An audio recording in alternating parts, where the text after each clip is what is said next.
چلی آئی۔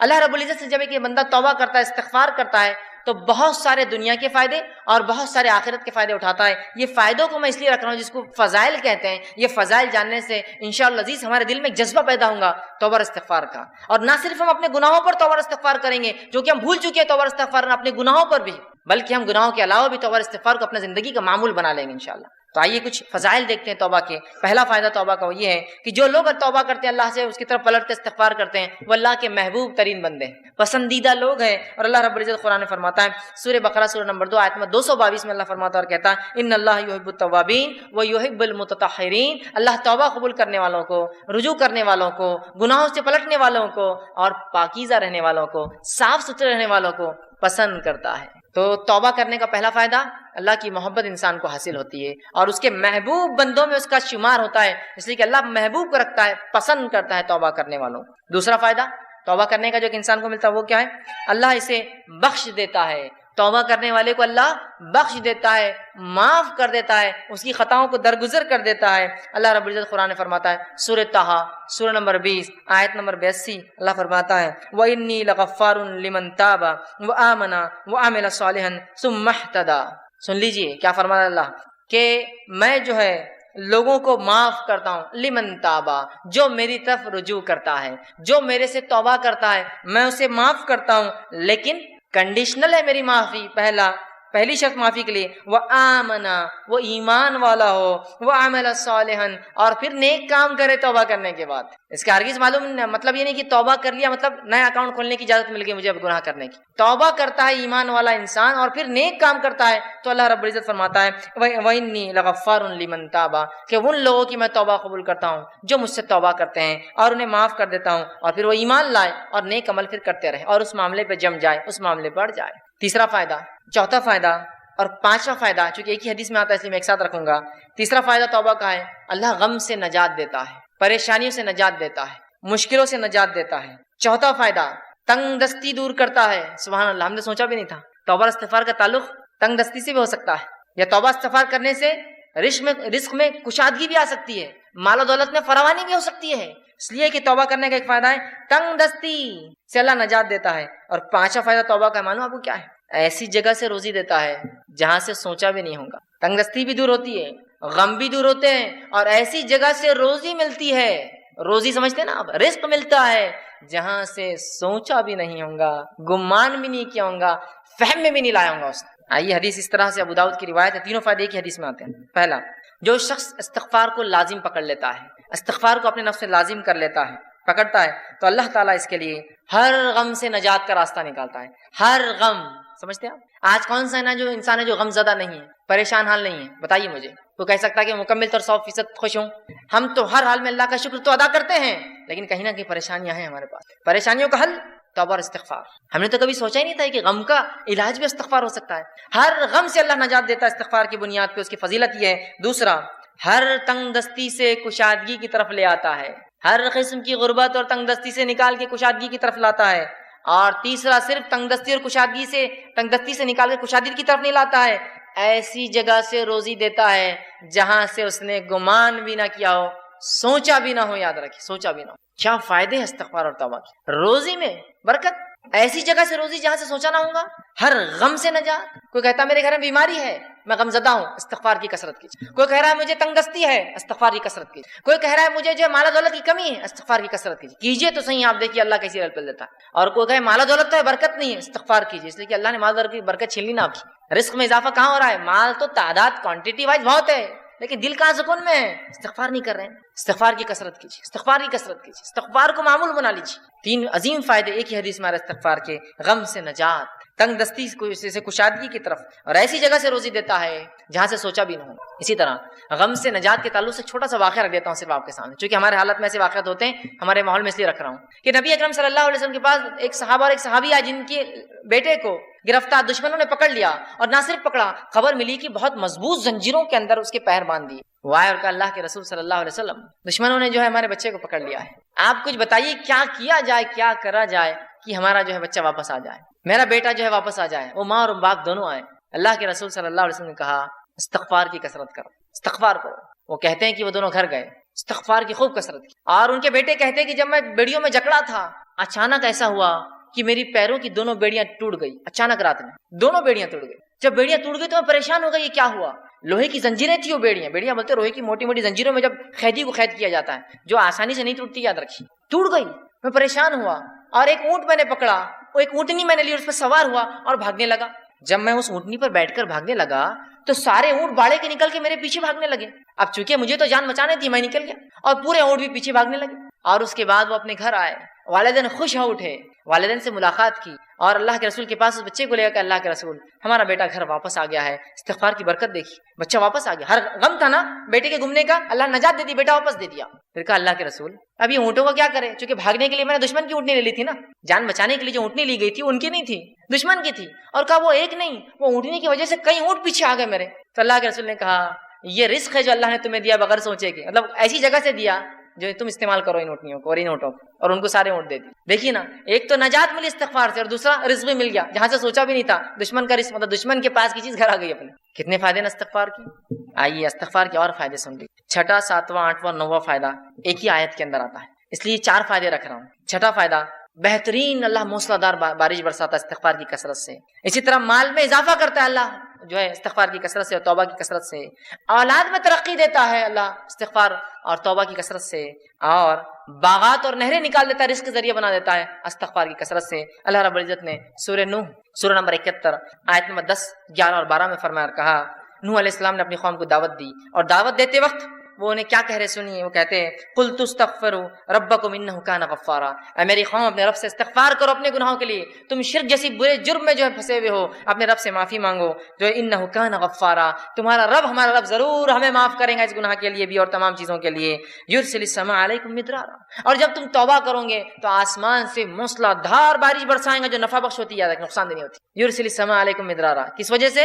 ایمان لانے کے بعد اگر استغفار کرو گے تو آسمان سے بہترین موسلا دھار بارش برسائیں گا۔ پھر فرمایا وَيُمْدِدْكُمْ بِأَمْوَالٍ وَبَنِينَ، اور تمہیں مال میں، دیکھیے مال کا سیدھا لفظ ہے، رزق کا لفظ ہے، رزق میں مال اولاد سب آتا ہے۔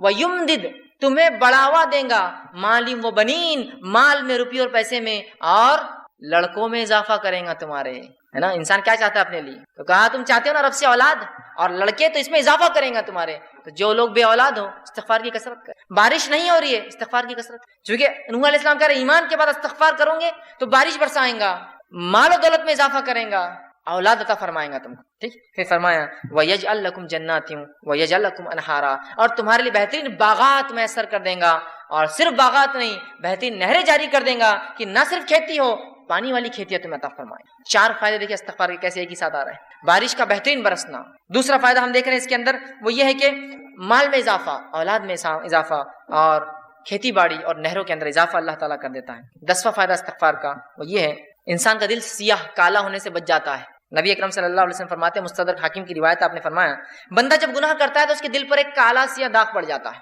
ایک اسپاٹ آ جاتا ہے۔ اگر وہ استغفار کر لیتا ہے تو اسپاٹ مٹا دیا جاتا ہے، وائپ آؤٹ کر دیا جاتا ہے، صاف کر دیا جاتا ہے۔ لیکن اگر وہ توبہ اور استغفار نہیں کرتا تو داغ بڑھتا جاتا ہے، بڑھتا جاتا ہے، بڑھتا جاتا ہے، حتیٰ کہ اس کا پورا دل کالا ہو جاتا ہے، یاد رکھیں۔ تو اگر انسان توبہ استغفار کرتا ہے تو دل صاف ہو جاتا ہے، وہ دھبا دل سے نکل جاتا ہے جو گناہ کی وجہ سے لگ جاتا ہے دلوں کے اوپر۔ لیکن آج گناہ کرنے کے بعد بھی ہم کہاں رجوع کرتے ہیں، استغفار کرتے ہیں، ہے نا۔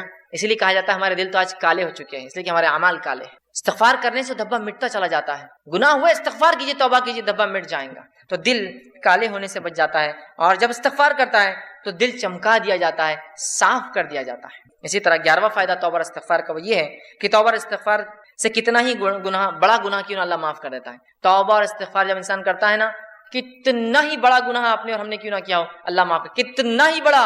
اور سب سے بڑا دنیا میں گناہ کون سا ہے؟ اللہ کے ساتھ شرک کرنا۔ اگر شرک کرنے والا بھی توبہ کرے سچی، تو سچی توبہ کے بعد اللہ اس کے شرک کو بھی معاف کر دیتا ہے، زنا کو بھی معاف کر دیتا ہے، کفر کو بھی معاف کر دیتا ہے، نفاق کو بھی معاف کر دیتا ہے، ہر قسم کے گناہ کو معاف کر دیتا ہے۔ اور نماز اگر چھوڑتا ہے، تارک الصلاۃ ہے، نماز چھوڑنے والا، تو اس کے گناہ معاف ہو جائیں گے، لیکن توبہ سچی ہو۔ اور توبہ کی شرائط میں بھر انشاءاللہ آگے آؤں گا، لیکن جو بات آیت گزری آگے وہ یہ ہے کہ ایمان لانے کے بعد عمل صالح پڑ جائے، یہ توبہ کی شرائط ہے۔ ورنہ یہ نہیں کہ توبہ کر لی اور اگلا گناہ کرنا پھر شروع کر دیا۔ گناہ کرنے سے ہر گناہ کی معافی، توبہ کرنے سے ہر گناہ کی معافی ملتی ہے، ہر گناہ کی۔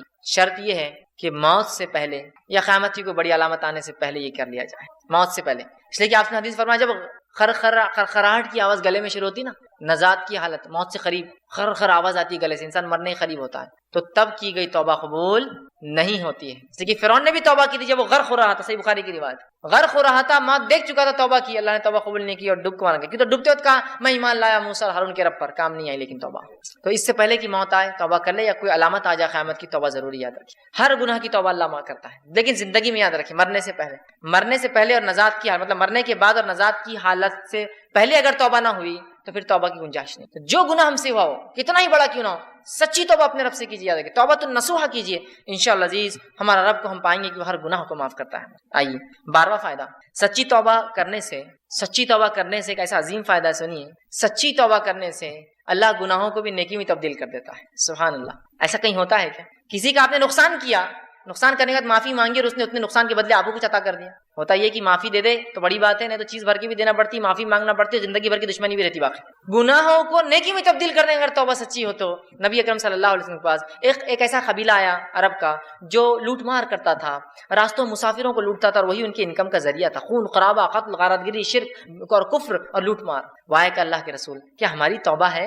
اللہ ہم اگر توبہ کرنا چاہتے ہیں کہ ہماری توبہ ہے، جو اتنے گناہ ہم زندگی میں کر چکے ہیں، اور آج کون سا ایسا انسان ہے دنیا میں جو معافی نہیں چاہتا اپنے گناہوں کے لیے؟ راستہ یہ ہے معافی کا، راستہ یہ ہے معافی کا. ہر انسان چاہتا ہے اسے گناہ معاف ہو، ہر انسان ریپینٹ کرنا چاہتا ہے، توبہ کرنا چاہتا ہے، استغفار کرنا چاہتا ہے اپنے رب سے. یہ ہے طریقہ توبہ کا. تو کہا ہماری کوئی توبہ ہے؟ تو اللہ رب العزت نے ایک پوری طویل آیت نازل کی کہ وہ لوگ جو کفر کرتے ہیں، قتل کرتے ہیں، ٹھیک ہے، اور جو ہے اسی میں جو کفر اور شرک اور قتل و غارت گری میں ان کی موت آ جاتی ہے، تو اللہ ان سے عذاب کو نہیں ہٹائیں گا. لیکن آگے فرمایا جو کہ جو ہے آیت اس طرح سے اللہ فرماتا ہے الا من تاب وعمل عملا صالحا فاولئک یبدل اللہ سیئاتہم حسنات وکان اللہ غفورا رحیما. اللہ نے فرمایا الا من تاب، ان گناہوں کے بعد اگر کوئی توبہ کر لے، شرک کیا تھا، قتل کیا تھا، جو کچھ کیا تھا، اگر توبہ کر لے، وآمنا، اور پہلی شرط ایمان لائے، اور الحمدللہ ہم تو مسلمان ہیں تو ایمان والے ہم ہیں ہی. اس کے بعد دوسری شرط وعمل عملا صالحا، اور اس کے بعد نیک کام شروع کر دے، عمل صالحا،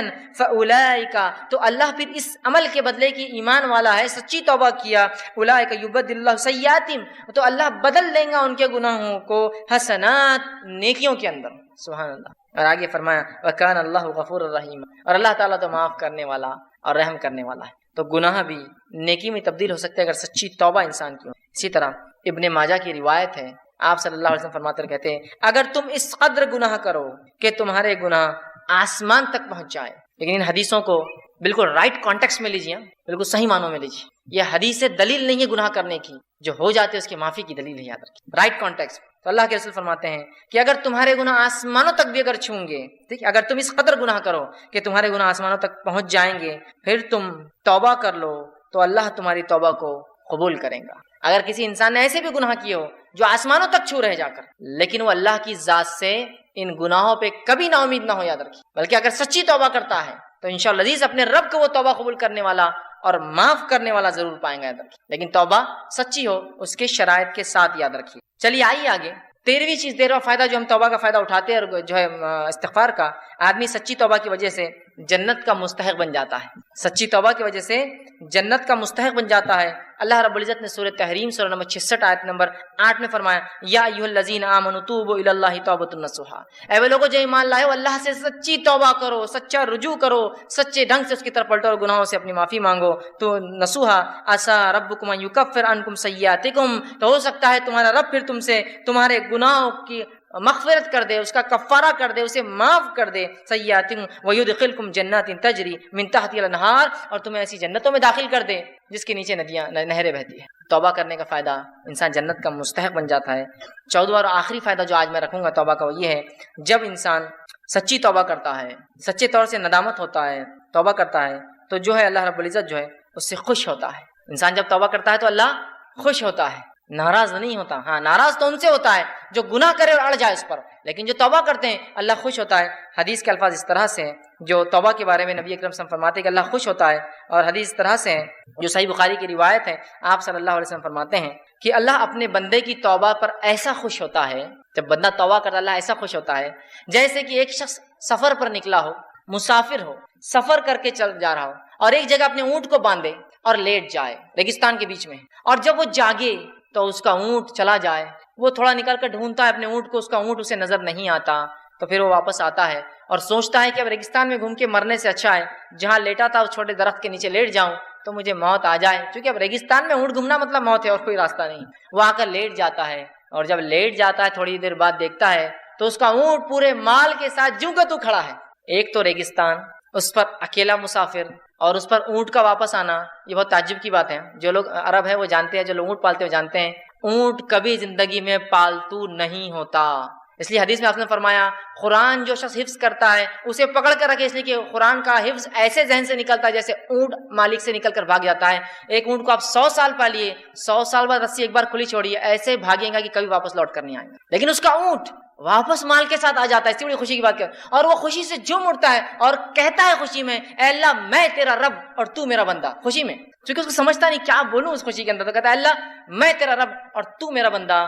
اس آدمی سے بھی زیادہ اللہ خوش ہوتا ہے جب کوئی شخص توبہ کرتا ہے، اس آدمی سے بھی زیادہ اللہ خوش ہوتا ہے جب کوئی شخص توبہ کرتا ہے۔ دیکھ رہے ہیں آپ توبہ کیا فضیلت، اللہ خوش ہوتا ہے توبہ کرنے والوں سے اور بہت ناراض اور غضبناک ہوتا ہے، عذاب نازل کرتا ہے جو گناہوں پہ گناہ کرتے ہیں۔ اور انسان ہونے کے ناطے کیا گناہ ہم سے نہیں ہوتے، کیا گناہ نہیں ہوتے ہماری آنکھوں سے، ہمارے ہاتھ سے، ہماری زبان سے، ہمارے کانوں سے، ہمارے جسم سے، لیکن رب سے ہم فوراً کر لیں استغفر اللہ استغفر اللہ، پتہ نہیں کیا ہو گیا، کوئی چیز نقصان پہنچا، کسی جانور کو نقصان پہنچا، کسی انسان کو پہنچ گیا ہوں، میں نہیں جانتا ہوں، میری گاڑی کہیں کھڑی تھی کسی کو تکلیف ہو گئی ہوں گی، استغفار کا ورد کر رہا ہوں استغفر اللہ، ہو گیا گناہ معاف۔ آئندہ وہ غلطی نہیں کرنا چاہیے، لیکن انون ہم کو نہیں پتا ہم سے کیا ہو رہا ہے، کتنی خطائیں غلطیاں ہو جاتی، بس ورد کرتے رہیے، اپنے ایک معمول بنا لیں ہم۔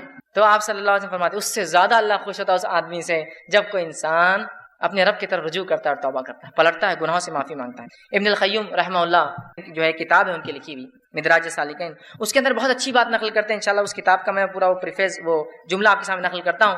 وہ لکھتے ہیں اور کہتے ہیں توبہ کے بارے میں کہ توبہ ہی دین کی حقیقت ہے، وہ لکھتے ہیں اور کہتے ہیں فرماتے ہیں آپ نے فرمایا اور کہا فرماتے ہیں کہ دین اسلام کی حقیقت، توبہ دین اسلام کی حقیقت ہے اور سارے کام، سارا دین توبہ میں داخل ہے۔ توبہ اتنی اہم چیز ہے کہ سارے کام اور سارا دین توبہ میں داخل ہے۔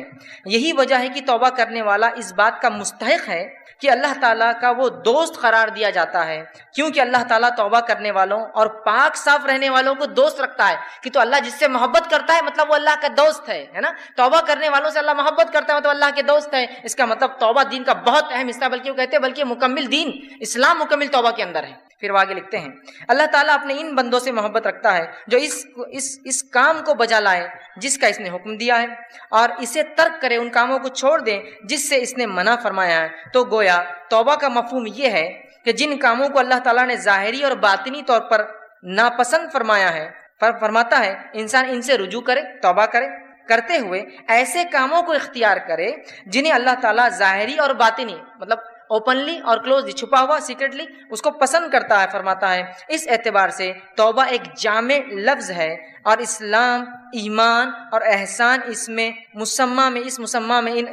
توبہ میں مکمل طور سے داخل ہے اور یہ تمام مقامات کا احاطہ کیے ہوئے، اسی لیے یہ ہر مومن کے مقصود کی ابتدا بھی ہے کہ وہ توبہ کرے اور انتہا بھی ہے، خاتمہ بھی اسی پر ہو کہ وہ توبہ کرے۔ اسی مقصود کی خاطر مخلوق کو جود بخشا گیا اور توحید اسی کا ایک جز ہے، بلکہ عظیم جز ہے۔ پھر آگے لکھتے ہیں اکثر لوگ توبہ کی قدر و منزلت اور اس کی حقیقت سے آگاہ نہیں ہوتے۔ علم اور عمل اور حال کے اعتبار سے توبہ کرنا تو بہت دور کی بات ہے۔ اللہ تعالیٰ توبہ کرنے والوں سے اسی لیے محبت رکھتا ہے کہ ساری مخلوق میں وہی ہے جو اس کے خاص بندے ہیں۔ توبہ کرنے والے خاص بندے ہیں، گناہ گار تو سارے ہی ہیں، خاص ہیں۔ اگر توبہ اسلام کے تمام احکام اور ایمان کے کامل حقائق کی جامع نہ ہوتی تو اللہ تعالیٰ اپنے بندے کی توبہ پر اس قدر مسرت کا اعلان نہ کرتا۔ اگر توبہ بہت اہم چیز نہ ہوتی تو وہ حدیث میں وہ نہیں آتا کہ ایک آدمی جس طرح سے خوش ہوتا ہے اللہ ویسا خوش ہوتا ہے۔ تو چونکہ انسان خطا کار ہے، انسان غلطیاں کرتا ہے، اس سے کوتاہیاں ہوتی ہے، اس سے خطائیں ہوتی ہیں، تو ظاہر سی بات ہے اس کا سلوشن، اس کا حل یہ ہے کہ ہم اپنے رب سے توبہ کریں، ہم اپنے رب سے معافی مانگیں۔ یہ اللہ رب العزت کا رحم اور کرم ہے، یہ اس کا فضل اور جود ہے کہ اس نے جو ہے ہمیں توبہ اور استغفار کا طریقہ بتایا۔ اگر اللہ رب العزت انسان کو پیدا کرتا، جو کرنا ہے اس کا حکم دے دیتا، جس سے رکنا ہے اس کے بارے میں بتا دیتا، اور اس کے بعد اگر انسان کچھ خطائیں کر گزرتا کہ جو کرنا ہے وہ نہیں کرتا، جس سے روکا وہ کر گزرتا، اور اگر توبہ کے دروازے نہ ہوتے، توبہ کا طریقہ نہ ہوتا، استغفار نہ ہوتا، تو پھر تو یقیناً جو ہے ہم خسارے میں ہوتے، ہم ہمیشہ ہمیشہ کی جہنم میں چلے جاتے۔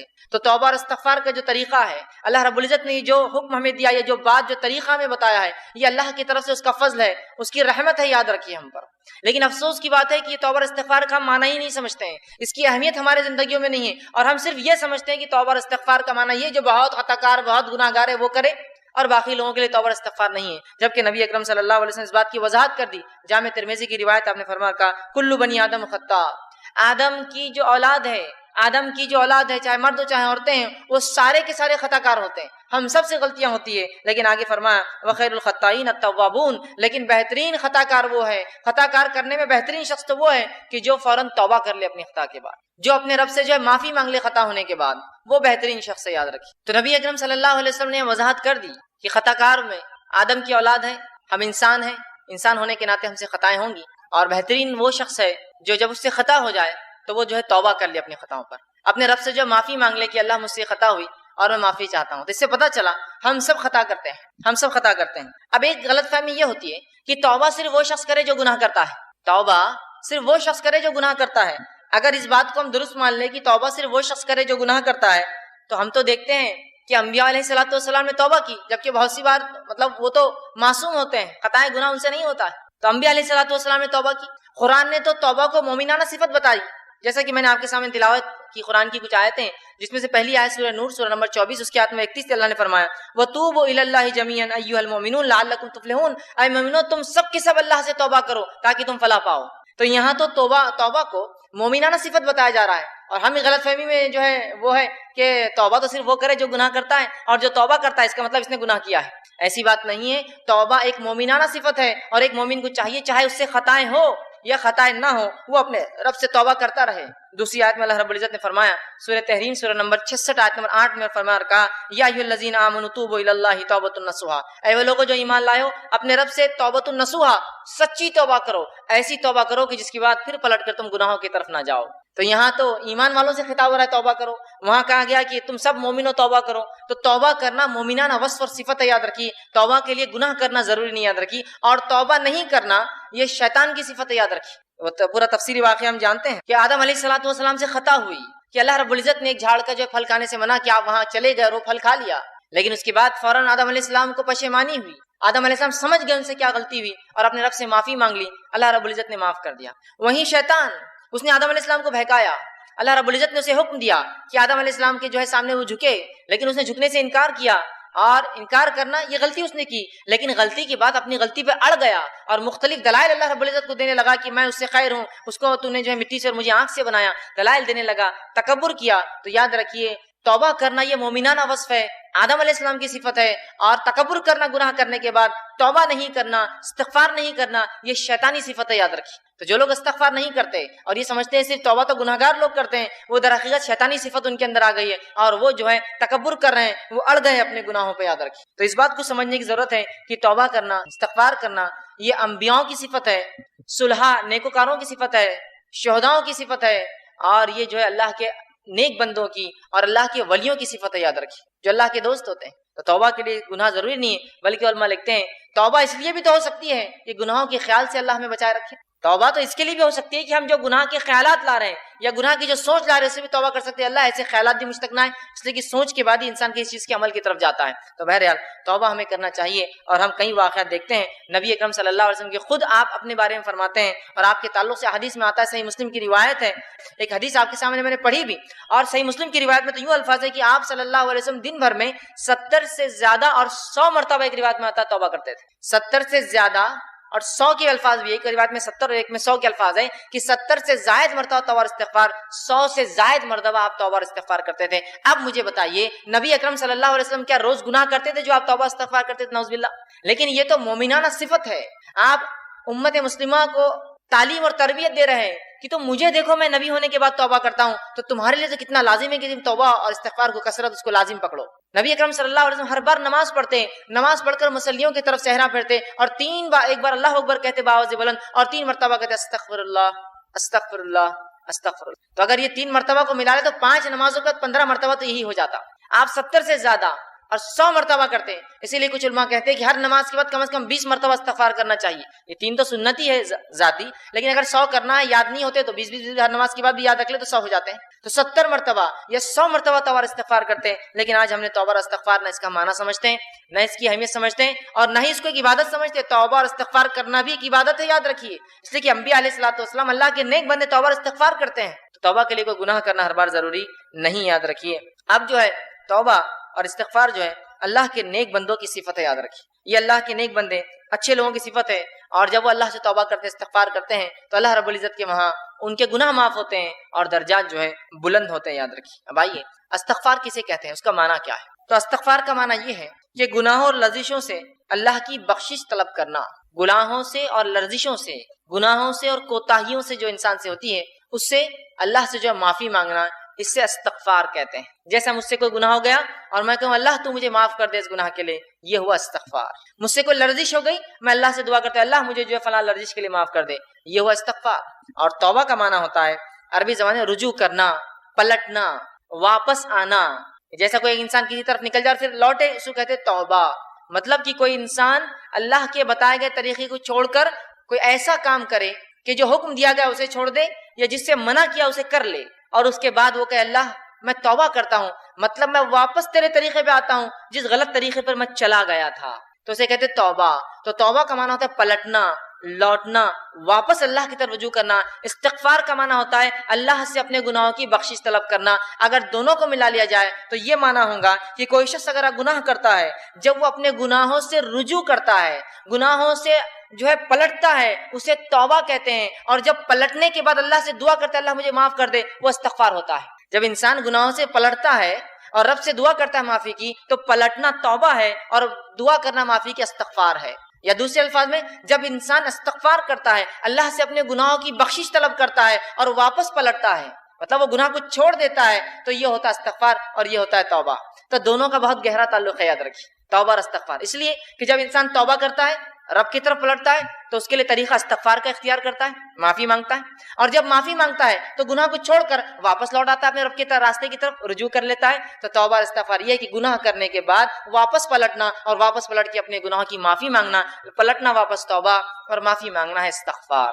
تو جب دونوں ساتھ اس آئے تو اس کا معنی انسان نے واپس رجوع کیا اپنے گناہ سے اور رب سے معافی بھی اس نے مانگ لیا. یہ معنی ہوگا دونوں جب ایک ساتھ استعمال ہوں گے. اب آئیے توبہ کرنے والوں کی، استغفار کرنے والوں کی 3 قسمیں ہوتی ہیں جو قرآن سے ہمیں پتہ چلتی ہے. پہلی قسم وہ ہے جو وہ شخص ہوتے ہیں، جو وہ لوگ ہوتے ہیں جو عذاب الہی سے ڈر کر توبہ کرتے ہیں. پہلی قسم ان لوگوں کی ہے جو عذاب الہی سے ڈر کر توبہ کرتے ہیں. ٹھیک کہ جو اللہ کا عذاب ہے، جہنم کی جو وعید سنائی جاتی ہے، اور قرآن حدیث میں جو مختلف عذابات دنیا اور آخرت کے آتے ہیں جب انسان گناہوں میں جاتا ہے، تو جو انسان اللہ کے عذاب سے ڈر کر توبہ کرتا ہے اسے صاحب توبہ کہتے ہیں. مطلب وہ شخص توبہ کا حامل ہے، صاحب توبہ ہے.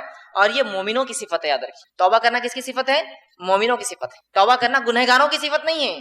گناہگار تو گناہ پہ اڑ جاتا ہے، اس کو اسی لیے تو گناہگار کہا جاتا ہے. مومن گناہوں پہ اڑتا نہیں، توبہ کرتا ہے، اس لیے تو مومن کہلاتا ہے. تو توبہ مومنوں کی صفت ہے، یاد رکھیے. اور پہلا وہ شخص ہے توبہ کی جو پہلی قسم ہے کہ انسان اللہ سے توبہ کرے گناہوں اور عذاب کے ڈر سے کہ اللہ عذاب دینے والا ہے، اور یہ مومنانہ صفت ہے. اس کے تعلق سے سورہ نور میں اللہ نے فرمایا کہا وَتُوبُوا إِلَى اللَّهِ جَمِيعًا أَيُّهَا الْمُؤْمِنُونَ، اے مومنو تم سب کے سب اللہ سے توبہ کرو. تو یہاں پتہ چلا توبہ کس کی صفت ہے؟ مومنوں کی صفت ہے کہ جو اللہ کے عذاب سے ڈر کر توبہ کرتے ہیں. دوسری صفت ہے توبہ کی، دوسرے لوگ وہ ہے جو توبہ کرتے ہیں. توبہ کی دوسری قسم وہ لوگ ہیں جو ثواب اور لالچ کے لیے توبہ کرتے ہیں کہ توبہ کرنے سے ثواب ملے گا، ہے نا، اور وہ ثواب کی لالچ اور حرص میں توبہ کرتے ہیں. اور یہ صفت صالحین اور اللہ کے جو ولی ہوتے ہیں، نیک صفت لوگ ہوتے ہیں، ان کی صفت ہے. یہ توبہ گناہ کی بنیاد پر، یہ اللہ کے عذاب سے ڈر کر نہیں کرتے ہیں. یہ توبہ اس لیے کرتے ہیں کہ ان کو لالچ ہوتی ہے کہ توبہ کرنے کی وجہ سے اللہ ہمارے درجات کو بلند کریں گا، اللہ اس کا اجر دیں گا نا، چونکہ انسان توبہ کر رہا ہے کنٹینیو، تو وہ لالچ میں توبہ کرتے ہیں. اور یہ صفت جو ہوتی ہے یہ اللہ کے مقرب بندوں کی، صالحین کی اور اللہ کے ولی صفت لوگوں کی ہوتی ہے. اور اللہ رب العزت نے سورہ قاف سورہ نمبر 50 کی آیت نمبر 33 سے فرمایا کہا وجاء بقلب منیب. دیکھیے، اور ایسے لوگوں کو یاد رکھیے جو ہے انابت کہتے ہیں. اور اللہ نے کہا وجاء بقلب منیب، اور جو رجوع کرنے والا دل لے کر آئے، ایک ایسا دل لے کر آئے جو منیب ہو، انابت والا ہو، اپنے رب کی طرف رجوع کرتا ہو، اس لالچ میں کہ اس کا رب اس میں گناہ کی وجہ سے نہیں ثواب دیں گا. ٹھیک، تو یہاں کہا وہ شخص جو اللہ کے پاس لائے ایک رجوع کرنے والا دل، یہ صالحین اور اللہ کے مقرب بندوں کی صفت ہے. تیسری قسم توبہ کی وہی ہے جو لوگ کرتے ہیں، وہ لوگ ہیں جو محض اللہ کی اطاعت میں توبہ کرتے ہیں، گناہ بھی نہیں کرتے، لالچ میں بھی نہیں، اللہ کی اطاعت میں توبہ کرتے ہیں، جن کے اندر انبیاء اور مرسلین ہیں، اللہ کے نبی اور رسول ہے، جو گناہ بھی نہیں کرتے ہیں، عذاب کے ڈر سے نہیں بھی کرتے ہیں، بلکہ وہ جو لوگ ہوتے ہیں وہ اس لیے توبہ کرتے ہیں کہ اللہ کی اطاعت ہے، اللہ نے حکم دیا توبہ کا، اس لیے ہم توبہ کر رہے ہیں، اور یہ اللہ کے انبیاء کی اور جو ہے مرسلین جس کو کہیں رسولوں کی جو ہے صفت ہے، اور اس کو جو ہے اوبا کہتے ہیں، اوبا کہتے ہیں عربی میں، جس کے تعلق سے قرآن نے فرمایا سورہ صاد کہ وہ جو ہے نہ گناہ کرتے ہیں نہ ثواب کی لالچ، بس اللہ کی اطاعت میں، کہ اللہ نے حکم دیا توبہ استغفار کا، وہ کثرت سے توبہ استغفار کرتے تھے، جیسے خود نبی اکرم صلی اللہ علیہ وسلم کی صفت میں نے آپ کے سامنے رکھی، آپ 70 سے زائد یا 100 مرتبہ تک ہر روز جو ہے توبہ کرتے تھے۔ اب آئیے توبہ اور استغفار جو ہے ہم کوشش کریں کہ جو ہے ہم اپنے اوپر جو ہے لازم کر لیں، یاد رکھیے، اور توبہ اور استغفار جو ہے 2 شکلوں کے اندر ہم پر لازم آتا ہے، واجب آتا ہے۔ دیکھیے، اطاعت میں توبہ کرنا، فرما برداری میں توبہ کرنا، ثواب کی لالچ سے توبہ کرنا، یہ تو اچھی بات ہے، لیکن 2 مقامات ایسے ہوتے ہیں جہاں توبہ اور استغفار کرنا واجب ہے، ضروری ہو جاتا ہے۔ ہمارے حال تو یہ ہے جہاں واجب ہے وہاں بھی نہیں کرتے، اور جہاں لالچ ہونا چاہیے وہاں بھی نہیں کرتے، نہ کہیں اور کرتے ہیں۔ 2 شکلوں میں واجب ہے، کمپلسری ہے، فرض ہے۔ وہ 2 شکلیں کون سی ہے؟ پہلا، جب بندہ ایسا کوئی کام نہیں کرتا ہے جس کے کرنے کا حکم اس کے رب نے دیا ہے تو توبہ اس پر واجب آ جاتی ہے۔ نماز پڑھو، روزہ رکھو، زکوٰۃ دو، حج کرو، اچھائی کا حکم دو، برائی سے روکو، پڑوسی سے اچھا سلوک کرو، رشتوں کو نبھاؤ، مسکینوں کا حق ادا کرو، یتیموں کا حق ادا کرو، مسافروں کا حق ادا کرو، یہ تمام چیزیں ہیں۔ تو جب کوئی حکم شریعت دیتی ہے، انسان وہ حکم کو بجا نہیں لاتا تو اس پر توبہ واجب ہو جاتی ہے، استغفار واجب ہو جاتا ہے۔ اور دوسری شکل جس میں توبہ اور استغفار واجب ہو جاتی ہے ایک شخص پر، وہ دوسری شکل تب ہوتی ہے جب انسان شریعت کے اس عمل کو کر گزرتا ہے جس عمل سے شریعت نے روکا ہے۔ شراب مت پیو، زنا مت کرو، برے کام مت کرو، بد کلامی مت کرو، جھوٹ مت بولو، چوری مت کرو، ہے نا؟ تو یہ گناہ والی چیزیں، تو تب تو 2 شکلوں میں ہم پر توبہ اور استغفار واجب ہے۔ پہلا، ویسے کرنا تو اطاعت میں اور لالچ میں چاہیے ہم نے ہمیشہ، چاہے گناہ ہو نہ ہو، لیکن 2 جگہ تو واجب ہے۔ پہلا، جب جو چیز کا شریعت نے کرنے کا حکم ہم سے چک جائے تو توبہ اور استغفار واجب ہے، اور جب اس چیز کو کر گزرے جس سے روکا ہے تب بھی ہم پر توبہ اور استغفار واجب ہے۔ یاد رکھیے، یہ 2 شکلوں میں توبہ اور استغفار مجھ پر اور آپ پر اور ہم انسانوں پر واجب اور ضروری ہے۔ لیکن آج ہم دیکھتے ہیں توبہ کا معاملہ جو کچھ ہے بس وہ اتنا ہے، اور اس کے طریقے بھی ہم نہیں جانتے کہ بس ایک انسان نماز پڑھتا ہے، نماز پڑھنے کے بعد اگر مسجد میں تو پہلے ادھر دیکھتا ہے سیدھے طرف، پھر الٹے طرف دیکھتا ہے، اور جب وہ دیکھتا ہے کوئی نہیں دیکھ رہا ہے تو فوراً اپنے دونوں ہاتھ اٹھاتا اور توبہ توبہ توبہ توبہ بول کے دونوں ہاتھوں کو جو ہے ادھر اور ادھر ادھر ادھر کر کے فوراً بیٹھ جاتا ہے۔ اور یہ بھی توبہ کا جو طریقہ اس نے اختیار کیا ہے وہ بھی پہلے دیکھتا ہے کوئی دیکھ تو نہیں رہا، اور اگر توبہ توبہ کے بیچ میں کوئی دیکھ لے تو وہیں رک جاتا ہو، گال کو تھوڑا مل کے ہاتھ نیچے کر لیتا، مطلب میں گناہگار تھوڑی ہوں جو میں توبہ کر رہا ہوں۔ ایک تو طریقہ غلط، اور اس پر جیسے کہ لوگ دیکھ لیں گے کہ توبہ کر رہا ہے مطلب گناہ کر کے آئے تو فوراً گناہگار تھوڑی ہوں میں۔ تو نہ توبہ واجب پر ہم کر رہے جب ضروری ہے، نہ توبہ ہم اطاعت میں کر رہے کہ ہمارے نبی توبہ روز کرتے تھے، استغفار کرتے تھے، اتباع میں بھی نہیں ہے، لالچ میں بھی نہیں ہے، خوف سے بھی نہیں ہے، نہ واجب چیزوں پر ہے جہاں ضروری ہے توبہ استغفار کرنا۔ اور جو کچھ ہے بس وہ توبہ والا ہے جو بچوں کو پنشمنٹ کے طور پر، سزا کے طور پر بولا جاتا ہے کہ چلو چیکس کو ہاتھ لگاؤ، گالوں کو ہاتھ لگاؤ اور توبہ توبہ، اور پتہ نہیں بس اسی کو ہم سمجھتے توبہ ہے، اور انسان بس دعا کیا، تھوڑا ہاتھوں کو یوں کرا، اور میں نے دیکھا لوگ پھر وہ ہاتھ پھیرتے اور اٹھ کر چلے جاتے ہیں۔ جو کچھ ہے بس وہ اس حد تک ہے اور اس لمٹ میں ہے۔ یاد رکھیے ہمیں چاہیے کہ ہم کثرت سے توبہ اور استغفار کریں، کثرت سے اپنے زندگی کا جو ہے اس کو معمول بنا لیں۔ معمول سمجھتے نا، مطلب یہ روز مرہ کی کوئی ایسی چیز جس کو انسان ہمیشہ کرتا ہے اس کو معمول بنا لیں، جس طرح سے ہمارے نبی کا معمول تھا صلی اللہ علیہ وسلم کہ آپ توبہ اور استغفار کی کثرت کرتے تھے تاکہ امت اس بات کو سیکھ لیں۔ اسی طرح توبہ قبول کرنا اللہ سبحانہ تعالیٰ کی صفت ہے، یاد رکھیے، اور اللہ سبحانہ تعالیٰ کے علاوہ ہماری توبہ کوئی قبول نہیں کرتا، یاد رکھیے۔ توبہ توبہ قبول کرنا یہ اللہ کی صفت ہے، اسی لیے اللہ کی ایک صفت تواب ہے۔ تواب کا معنی ہے توبہ قبول کرنے والا، اور تواب کا معنی یہ بھی ہوتا ہے توبہ کرنے والا، دونوں ہی معنی ہوتے ہیں عربی میں، کہ تو توبہ یا تواب کا معنی ہوتا ہے رجوع کرنے والا، پلٹنے والا۔ تو بندہ گناہ کرتا ہے، رب کی طرف پلٹتا ہے، رب بندے کے گناہ کو معاف کر کے اس کی طرف رجوع کرتا ہے، ٹھیک ہے۔ تو توبہ قبول کرنا اللہ کی صفت ہے، اور توبہ اللہ کے علاوہ کوئی قبول نہیں کرتا، یہ بات یاد رکھیے۔ بہت سے لوگ بہت سارے در اور دیواروں پر جا کر توبہ کرتے ہیں اور ان سے توبہوں کی جو ہے دعائیاں دیتے ہیں۔ توبہ صرف اللہ قبول کرتا ہے، توبہ قبول کرنا اور گناہ معاف کرنا صرف اللہ کی صفت ہے، یاد رکھیے۔ اس کے علاوہ کسی در پر انسان کی توبہ قبول نہیں ہوتی ہے، اور اس کے لیے کوئی گھڑی، کوئی وقت، کوئی پل نہیں۔ انسان کو جب لگے کہ اس سے گناہ ہوا تھا تب تو واجب ہو گئی، اس کے علاوہ بھی جب یاد آئے، استغفار، سب سے اتنا تو بول سکتا ہے نا، کوئی میں دعائیں یاد نہیں ہوتی مجھے تو استغفار، استغفر اللہ، اتنا تو بول سکتا ہے نا، بس وہ کثرت سے بولتا رہے، کثرت سے بولتا رہے، کیونکہ جب استغفار کرتا ہے اور رب کی طرف خود رجوع کر رہا ہے، توبہ کر رہا ہے ایک طرح سے، تو کثرت سے اس کو کر لے۔ اور توبہ قبول کرنا اللہ کی صفت ہے، اور اللہ کے علاوہ کوئی توبہ قبول نہیں کرتا ہے۔ اللہ رب العزت سورہ توبہ سورہ نمبر 9 آیت نمبر اس کی 27 میں فرماتا اور کہتا ہے ثم یتوب اللہ من بعد ذلک علی من یشاء واللہ غفور الرحیم، کہ اللہ سبحانہ تعالیٰ فرماتا اور کہتا ہے کہ تم لوگ جو ہے گناہوں کے بعد اللہ سے جو ہے توبہ کرو، اور اللہ سبحانہ تعالیٰ جس کی توبہ چاہتا ہے پھر قبول کرتا ہے۔ اللہ تعالیٰ جو ہے توبہ کو قبول کرنے والا غفور ہے اور رحم کرنے والا ہے، یاد رکھیے۔ تو ہمیں چاہیے کہ ہم اللہ سے توبہ کریں۔ دوسری آیت سورہ توبہ سورہ نمبر 9 آیت نمبر 102، اس میں اللہ فرماتا کہتا ہے وآخرون اعترفوا بذنوبہم خلطوا عملا صالحا وآخر سیئا، اللہ فرماتا کہتا ہے اور کچھ دیگر لوگ ہیں جنہوں نے اپنے گناہوں کا اقرار کیا ہے، انہوں نے ملا جلا عمل کیا تھا۔ مطلب ایسے لوگ ہیں جنہوں نے گناہوں کا اقرار کیا اور انہوں نے نیکی اور گناہ دونوں ملا جلا ایک عمل کیا تھا، ایک اچھا اور دوسرا برا۔ امید ہے کہ اللہ ان کی توبہ قبول فرمائے گا، یقین اللہ بہت بخشنے والا اور رحم کرنے والا ہے۔ تو جب انسان سے کوئی عمل ہوتا ہے جس میں اچھائی اور برائی انسان دونوں کرتا ہے، نیکی اور بدی دونوں کرتا ہے، تو رب کی طرف وہ رجوع کرے، رب سے وہ توبہ کرے، اور رب انشاءاللہ عزیز اللہ کو ہم توبہ قبول کرنے والا اور معاف کرنے والا ضرور پائیں گے۔ اسی طرح سے سورہ توبہ سورہ نمبر 9 کی آیت میں 104 میں اللہ نے فرمایا کہا الم یعلم ان اللہ هو يقبل التوبۃ عن عباده ويأخذ الصدقات وان اللہ هو التواب الرحیم، کہ اللہ سبحانہ وتعالی فرماتا الم یعلم، کہ اس بات کا تم علم حاصل کر لو، اس بات کو تم جان لو کہ وہ اللہ ہی ہے جو تمہاری توباؤں کو قبول کرتا ہے اور تم سے صدقات کو قبول کرتا ہے، اور اللہ تعالیٰ جو ہے بہت توبہ قبول کرنے والا اور بہت رحم کرنے والا ہے۔ تو اللہ ہی جو توبہ قبول کرتا ہے، اللہ ہی ہمارے صدقات کو قبول کرتا ہے، اور اللہ توبہ قبول کرنے والا اور اپنے بندوں پر جو ہے رحم کرنے والا ہے، یاد رکھیں۔ اسی طرح ہم دیکھتے ہیں توبہ اور استغفار اتنی اہم چیز ہے کہ انبیاء علیہ الصلاۃ والسلام نے اپنی قوموں کو توبہ اور استغفار کی دعوت دی۔ اندازہ لگائیے کیا اہمیت ہے اس توبہ اور استغفار کی، کہ انبیاء علیہ الصلاۃ والسلام نے اپنی قوموں کو توبہ اور استغفار کی دعوت دی۔ آئیے کچھ نبیوں کی دعوت آپ کے سامنے رکھتا ہوں۔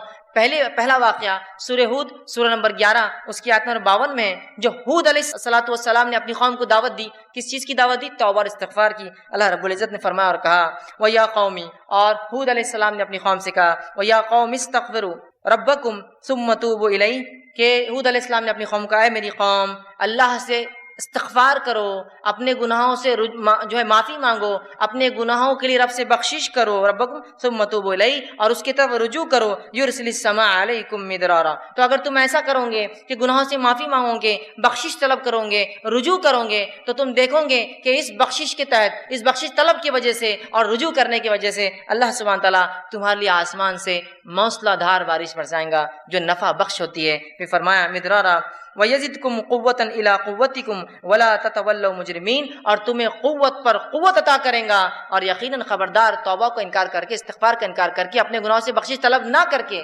مجرموں میں شامل نہ ہو جانا۔ تو یہاں ہود علیہ الصلوۃ والسلام اپنی قوم کو دعوت دے رہے ہیں، اور قوم کو دعوت دے کر بتا رہے ہیں توبہ کے بارے میں، اور کہہ رہے ہیں اے میری قوم توبہ کرو، استغفار کرو، رب کی طرف رجوع کرو، تو تم پاؤں گے کہ تمہیں اللہ رب العزت آسمان سے بارش برسائیں گا اور قوت میں اضافہ دیں گا، تمہاری زیادتی کر دیں گا، تم پہ قوت پر قوت عطا فرمائیں گا، اور جو ہے اگر ایسا نہ کیا تو تم مجرم بن جاؤ گے، ایک مجرم قوم میں شامل ہو جاؤ گے۔ تو یہاں ہود علیہ الصلوۃ والسلام اپنی قوم کو دعوت دے رہے ہیں، توبہ کی دعوت دے رہے ہیں، استغفار کی دعوت دے رہے ہیں، اور توبہ اور استغفار نہ کرنے سے مجرم بننے کے بارے میں جو ہے بتا رہے ہیں۔ اسی طرح ہم دیکھتے ہیں سورہ ہود ہی میں سورہ نمبر 11 آیت نمبر 61 میں صالح علیہ الصلوۃ والسلام کی دعوت کا تذکرہ قرآن نے کیا۔ آپ کی دعوت کے بارے میں قرآن کہتا ہے اور بتاتا ہے، جو سورہ ہود سورہ نمبر 11 آیت نمبر 61 میں اللہ نے فرمایا وَأَنشَأَكُم مِّنَ الْأَرْضِ وَاسْتَعْمَرَكُم فِيهَا وَاسْتَغْفِرُوا ثُمَّ تُوبُوا إِلَيْهِ۔ اللہ رب العزت فرماتا ہے صالح علیہ السلام اپنی قوم کو دعوت دے اور کہہ رہے ہیں وَأَنشَأَكُم مِّنَ الْأَرْضِ، کہ وہ کہہ رہے ہیں اسی نے تمہیں زمین میں پیدا کیا، وَاسْتَعْمَرَ، اور تمہیں پھر جو ہے اس زمین کے اوپر آباد کر دیا اور بسا دیا، اور پھر فرماتے ہیں اس سے بخشش مانگو اور اس کے آگے توبہ کرو۔ وہ کہتے ہیں کہ فیہا واستغفروا، کہ تم اس سے استغفار کرو، ثم توبوا الیہ، اور اے میری قوم اللہ کی طرف رجوع کرو، لوٹو۔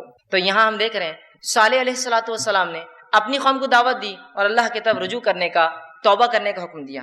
آئیے آگے بڑھتے ہیں۔ شعیب علیہ الصلوۃ والسلام کے بارے میں اللہ نے فرمایا سورہ ہود ہی میں سورہ نمبر 11 آیت نمبر 90 میں، اور کہا وَاسْتَغْفِرُوا رَبَّكُمْ ثُمَّ تُوبُوا إِلَيْهِ، کہ پھر شعیب علیہ السلام نے اپنی قوم کو دعوت دی اور کہا اے میری قوم اللہ سے استغفار کرو، اپنے گناہوں کی بخشش طلب کرو اور اس کی طرف رجوع کرو، اس کی طرف پلٹ آؤ، اپنے گناہوں سے جو ہے معافی مانگو۔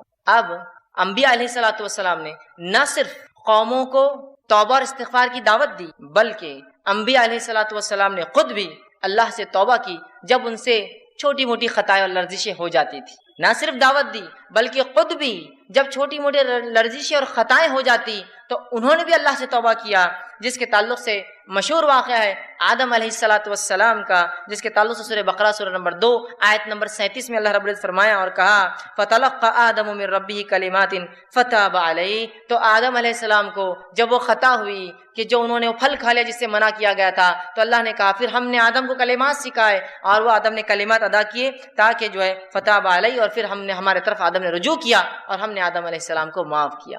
تو آدم علیہ السلام نے خطا کی، اللہ سے معافی مانگی، تو انبیاء نے نہ صرف دعوت دی استغفار کی بلکہ ان سے بھی اگر چھوٹی موٹی لرزشیں ہو جائے تو فوراً جو اللہ رب العزت سے انہوں نے رجوع کیا، استغفار کیا اور توبہ کیا۔ دوسرا واقعہ نوح علیہ السلام کا، جب نوح علیہ السلام کے زمانے میں جو ہے عذاب آئے اللہ کا، بارش برسی آسمان سے اور زمین سے خوب پانی نکلا، تو نوح علیہ السلام نے اپنے بیٹے سے کہا میرے بیٹے تم بھی اس کشتی میں سوار ہو جاؤ، اس لیے کہ اس سفینہ اس کشتی کے علاوہ اب کوئی نجات کا ذریعہ نہیں ہوگا۔ اور نوح علیہ السلام مکالمہ کر ہی رہے تو بیٹے نے کہا کہ اے میرے والد میں بہت اونچی چوٹی پر چڑھ جاؤں گا، یہاں تک پانی نہیں آئے گا۔ اور اسی مکالمے کے بیچ ایک لہر آئی اور نوح علیہ السلام کا بیٹا اس عذاب میں جو ہے مبتلا ہو گیا۔ جب عذاب میں مبتلا ہوا تو نوح علیہ السلام نے اللہ سے دعا کی کہ اللہ میرا بیٹا تو میرے اہل میں سے تھا، پھر کیوں نہیں بچا؟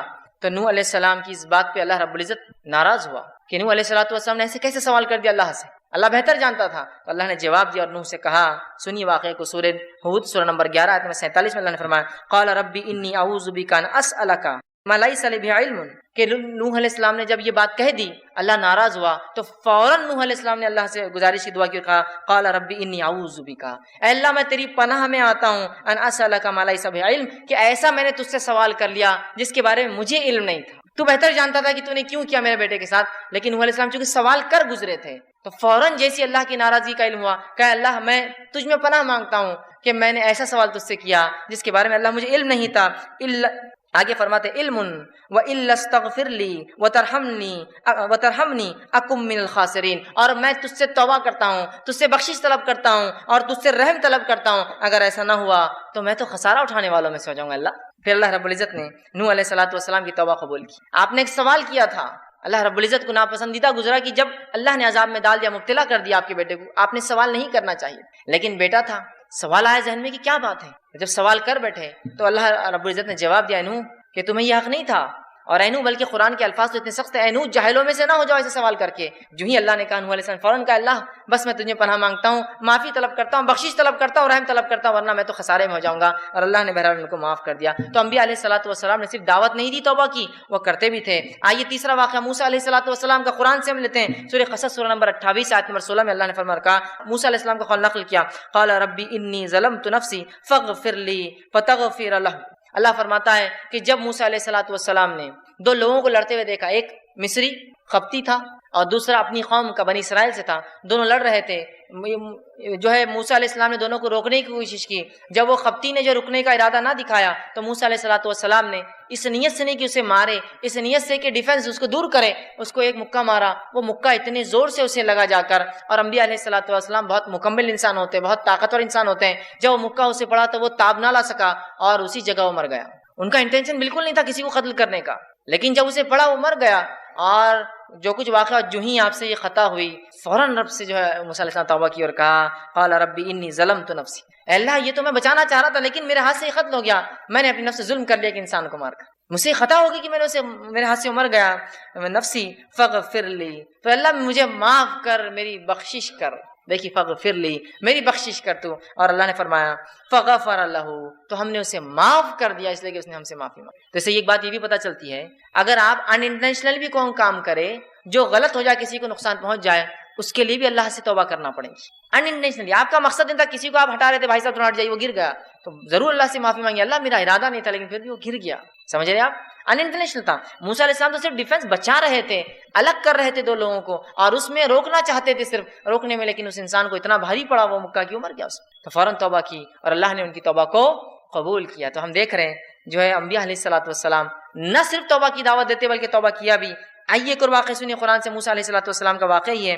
موسیٰ علیہ السلام نے اللہ سے ضد کی اور کہا اللہ میں دیکھنا چاہتا ہوں آپ کو۔ اللہ نے کہا موسیٰ تم نہیں تاب لا پاؤں گے، کہا نہیں پھر بھی میں کوشش کروں گا۔ اچھا کل اچھا ٹھیک ہے، میری ایک تجلی جو ہے اس پہاڑ پر ظاہر ہوں گی، اگر تم وہ تجلی نہیں اس پہاڑ کو دیکھ پائے جب میری تجلی اس پر طاری ہوں گی تو تم مجھے دیکھ پاؤں گے پھر. کہا ٹھیک ہے. اور جو ہی تجلی کا ایک حصہ اس پہ آیا وہ پہاڑ ریزہ ریزہ ہو کے برباد ہو گیا اور موسیٰ علیہ السلام بے ہوش ہو کے گر گئے. جب ہوش میں آئے تو اللہ نے واقعہ بیان کیا سورہ اعراف سورہ نمبر 7 کی آیت نمبر 143 میں. اور آپ نے موسیٰ علیہ السلام اللہ سے دعا کی اور کہا فلما افاقا، جب رفاقہ ہوا ہوش میں آئے تو فوراً کہا افاقا قال سبحانک تبت الیک وانا اول المؤمنین، اے اللہ میں تیری طرف رجوع کرتا ہوں، تجھ سے توبہ کرتا ہوں کہ میں نے ایک ایسا تجھ سے جو ڈیمانڈ کر لیا، سوال کر لیا جو نہیں کرنا چاہیے تھا، اور میں سب سے پہلے ایمان لانے والوں میں سے ہوں، میں سب سے پہلے ایمان لانے والوں سے ہوں. تو یہاں آپ دیکھ رہے ہیں، ہم دیکھ رہے ہیں کہ موسیٰ علیہ السلام نے بھی اللہ رب العزت سے توبہ کی، استغفار کیا. تو توبہ اور استغفار نہ صرف انبیاء نے دعوت دی بلکہ ان کی صفت بھی ہے،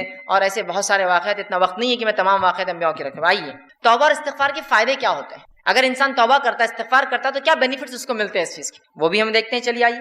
اللہ رب العزت سے جب ایک بندہ توبہ کرتا ہے استغفار کرتا ہے تو بہت سارے دنیا کے فائدے اور بہت سارے آخرت کے فائدے اٹھاتا ہے. یہ فائدوں کو میں اس لیے رکھ رہا ہوں جس کو فضائل کہتے ہیں. یہ فضائل جاننے سے انشاءاللہ عزیز ہمارے دل میں ایک جذبہ پیدا ہوگا توبہ اور استغفار کا، اور نہ صرف ہم اپنے گناہوں پر توبہ اور استغفار کریں گے جو کہ ہم بھول چکے ہیں توبہ اور استغفار اپنے گناہوں پر بھی، بلکہ ہم گناہوں کے علاوہ بھی توبہ اور استغفار کو اپنے زندگی کا معمول بنا لیں گے انشاءاللہ. تو آئیے کچھ فضائل دیکھتے ہیں توبہ کے. پہلا فائدہ توبہ کا وہ یہ ہے کہ جو لوگ توبہ کرتے ہیں اللہ سے، اس کی طرف پلٹتے استغفار کرتے ہیں، وہ اللہ کے محبوب ترین بندے ہیں، پسندیدہ لوگ ہیں. اور اللہ رب العزت قرآن میں فرماتا ہے سورہ بقرہ سورہ نمبر 2 آیت نمبر 222 میں اللہ فرماتا ہے اور کہتا ہے ان اللہ یحب التوابین ویحب المتطہرین، اللہ توبہ قبول کرنے والوں کو، رجوع کرنے والوں کو، گناہوں سے پلٹنے والوں کو، اور پاکیزہ رہنے والوں کو، صاف ستھرے رہنے والوں کو پسند کرتا ہے.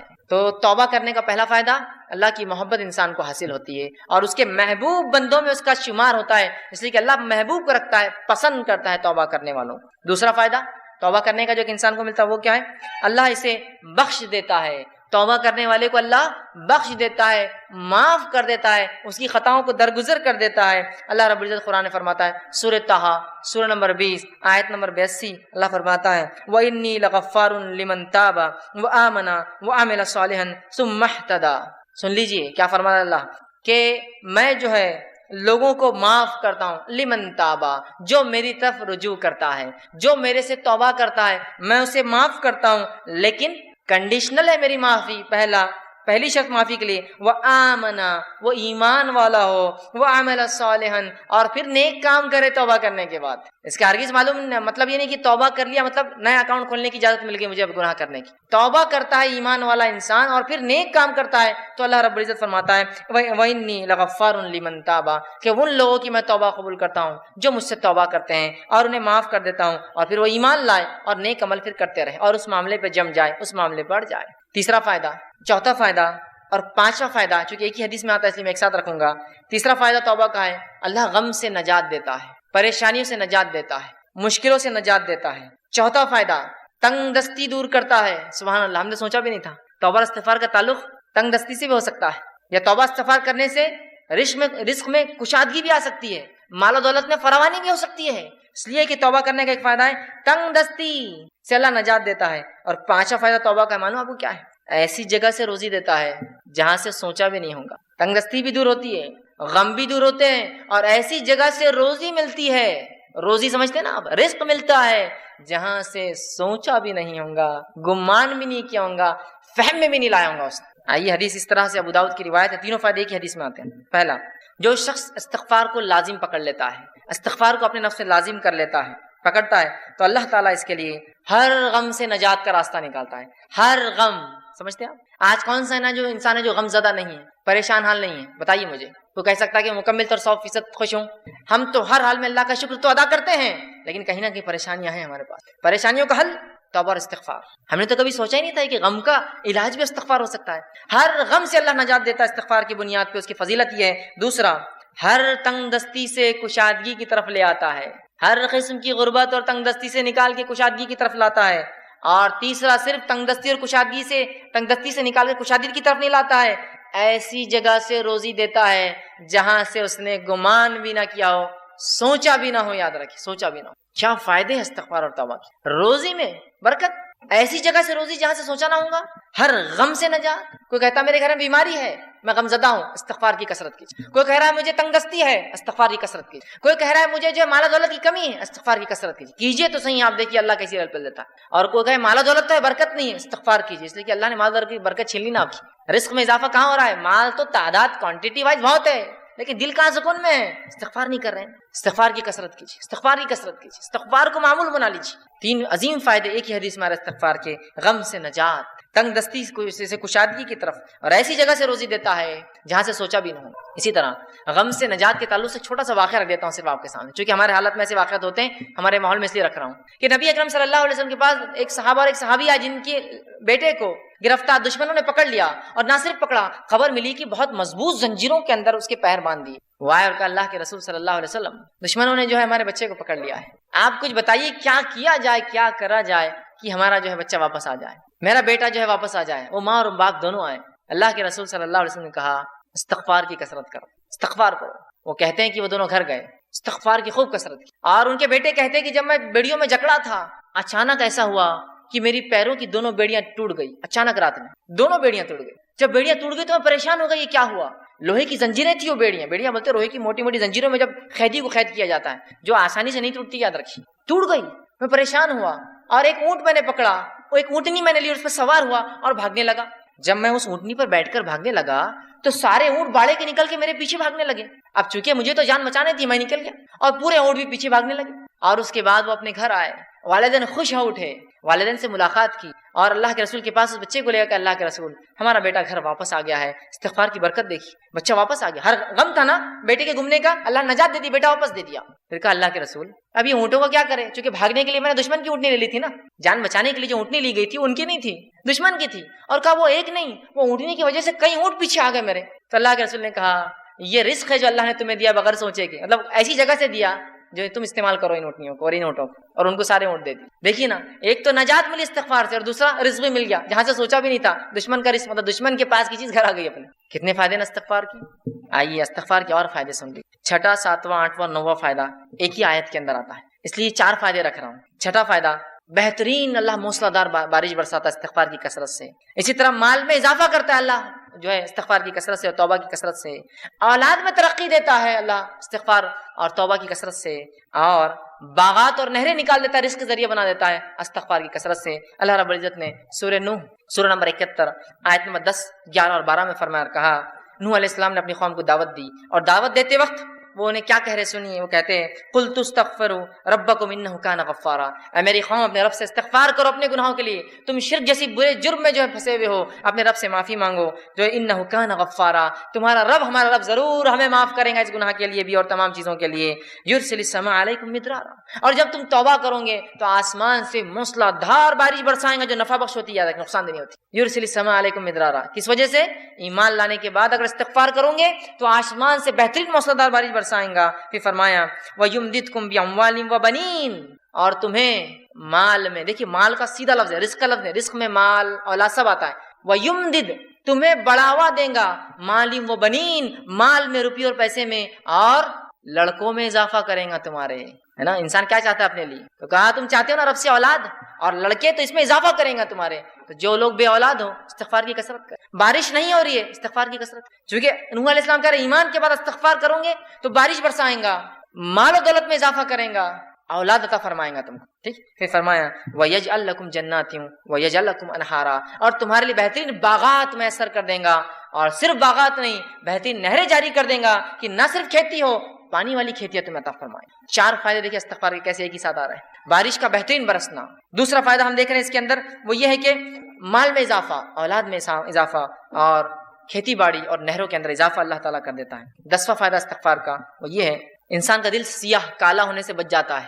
نبی اکرم صلی اللہ علیہ وسلم فرماتے ہیں، مستدرک حاکم کی روایت آپ نے فرمایا، بندہ جب گناہ کرتا ہے تو اس کے دل پر ایک کالا سیاہ داغ پڑ جاتا ہے، ایک اسپاٹ آ جاتا ہے. اگر وہ استغفار کر لیتا ہے تو اسپاٹ مٹا دیا جاتا ہے، وائپ آؤٹ کر دیا جاتا ہے، صاف کر دیا جاتا ہے. لیکن اگر وہ توبہ اور استغفار نہیں کرتا تو داغ بڑھتا جاتا ہے، بڑھتا جاتا ہے، بڑھتا جاتا ہے، حتیٰ کہ اس کا پورا دل کالا ہو جاتا ہے. یاد رکھیں، تو اگر انسان توبہ استغفار کرتا ہے تو دل صاف ہو جاتا ہے، وہ دھبا دل سے نکل جاتا ہے جو گناہ کی وجہ سے لگ جاتا ہے دلوں کے اوپر. لیکن آج گناہ کرنے کے بعد بھی ہم کہاں رجوع کرتے ہیں، استغفار کرتے ہیں، ہے نا؟ اسی لیے کہا جاتا ہے ہمارے دل تو آج کالے ہو چکے ہیں، اس لیے کہ ہمارے اعمال کالے ہیں۔ استغفار کرنے سے دھبا مٹتا چلا جاتا ہے، گناہ ہوئے استغفار کیجیے، توبہ کیجیے، دھبا مٹ جائیں گا، تو دل کالے ہونے سے بچ جاتا ہے، اور جب استغفار کرتا ہے تو دل چمکا دیا جاتا ہے، صاف کر دیا جاتا ہے۔ اسی طرح 11واں فائدہ توبہ اور استغفار کا وہ یہ ہے کہ توبہ اور استغفار سے کتنا ہی گناہ، بڑا گناہ کیوں نہ اللہ معاف کر دیتا ہے۔ توبہ اور استغفار جب انسان کرتا ہے نا، کتنا ہی بڑا گناہ آپ نے اور ہم نے کیوں نہ کیا ہو، اللہ معاف کر، کتنا ہی بڑا۔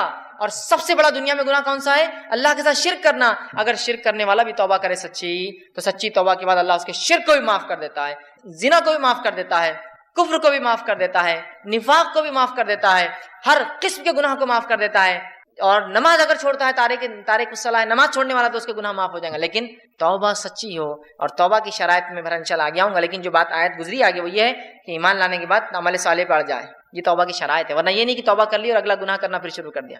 گناہ کرنے سے ہر گناہ کی معافی، توبہ کرنے سے ہر گناہ کی معافی ملتی ہے، ہر گناہ کی۔ شرط یہ ہے کہ موت سے پہلے یا قیامت کی کوئی بڑی علامت آنے سے پہلے یہ کر لیا جائے، موت سے پہلے۔ اس لیے کہ آپ نے حدیث فرمایا، جب خرخراہٹ کی آواز گلے میں شروع ہوتی نا، نزات کی حالت، موت سے قریب خر آواز آتی ہے گلے سے، انسان مرنے کے قریب ہوتا ہے، تو تب کی گئی توبہ قبول نہیں ہوتی ہے۔ جیسے کہ فرعون نے بھی توبہ کی تھی جب وہ غرق ہو رہا تھا، صحیح بخاری کی روایت، غرق ہو رہا تھا، موت دیکھ چکا تھا، توبہ کی، اللہ نے توبہ قبول نہیں کی اور ڈوب کے مارا گیا، کیوں؟ تو ڈوبتے وقت کہا میں ایمان لایا موسیٰ اور ہارون کے رب پر، کام نہیں آئی لیکن توبہ۔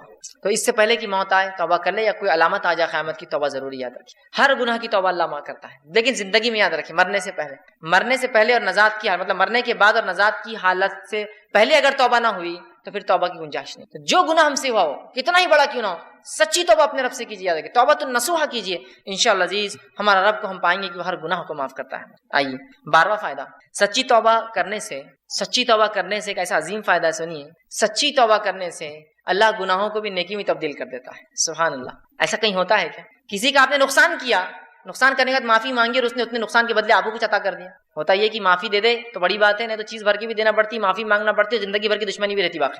گناہوں کو نیکی میں تبدیل کرنے اگر توبہ سچی ہو تو نبی اکرم صلی اللہ علیہ وسلم کے پاس ایک ایسا قبیلہ آیا عرب کا جو لوٹ مار کرتا تھا، راستوں مسافروں کو لوٹتا تھا، اور وہی ان کی انکم کا ذریعہ تھا، خون خرابہ، قتل، غارت گری، شرک اور کفر اور لوٹ مار۔ وائے کہ اللہ کے رسول، کیا ہماری توبہ ہے؟ اللہ، ہم اگر توبہ کرنا چاہتے ہیں کہ ہماری توبہ ہے، جو اتنے گناہ ہم زندگی میں کر چکے ہیں، اور آج کون سا ایسا انسان ہے دنیا میں جو معافی نہیں چاہتا اپنے گناہوں کے لیے؟ راستہ یہ ہے معافی کا، راستہ یہ ہے معافی کا۔ ہر انسان چاہتا ہے اسے گناہ معاف ہو، ہر انسان ریپینٹ کرنا چاہتا ہے، توبہ کرنا چاہتا ہے، استغفار کرنا چاہتا ہے اپنے رب سے، یہ ہے طریقہ توبہ کا۔ تو کہا ہماری کوئی توبہ ہے؟